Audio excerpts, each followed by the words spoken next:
سلامونه مې قبول کړئ دوستانو، په دې هیله چې ټول به روغ جوړ یاستئ. شریک ژوند او خوب.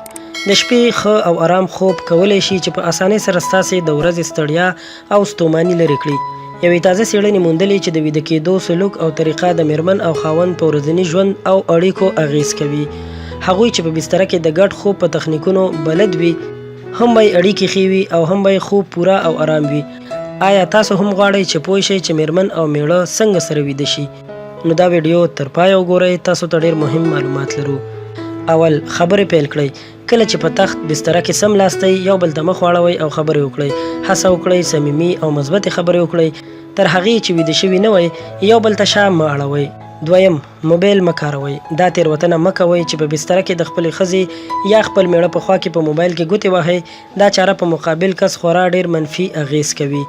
که په بستره کې کتاب لولئ، نو میرمن یا میړه مو دخیل کړئ، د کتاب په اړه در سره وغږیږي او څه چې لولئ ورسره شریک یې کړئ. که پوه شوئ چې دلچسپي نه لري، کتاب بند کړئ او میرمن یا میړه سره وغږیږئ.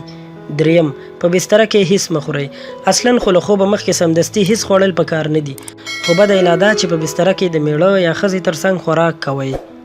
یو خوشحاله میرمن او خاوند هیڅکله د خوب په تخت هیڅ نه خوري او نه هم څکي. د ځینو آدابو او نزاکتونو زده کول د ښه ژوند تیرولو لپاره اړین دي. د بیلګې په ډول که د خوب په تخت کې وږي شوئ، پخلنځي ته لاړ شئ او یو څه وخورئ. که تږي شوئ، یخچال یا د اوبو ځای ته لاړ شئ او څه وڅښئ. که تلویزیون ګورئ، سالون ته لاړ شئ. د خوب خونه د استراحت او آرام کولو ده. کوشش وکړئ یوازې د خوب او یو بل سره د نږدېوالي ګټه ترې واخلئ. څلورم، هیڅکله له قهره ډک مه ویده کیږئ. اختلافات او ستونزې په هر کور او هر ځای کې وي، اما مهمه دا ده چې تاسو شخړې او اختلافات څنګه هواروئ. خوشحاله جوړې هیڅکله د اختلافاتو له حل وړاندې نه ویده کیږي. دوی لومړی خپله ستونزه هواروي او بیا ویده کیږي. څېړنې ښیي هغه ښځې او میړونه چې بحث او جنجال وکړي، بیا ویده شي او مسله هواره نه کړي، په سټرس او رواني ستونزو اخته کیږي. دا ډول کورنۍ خوشحاله ژوند نه لري.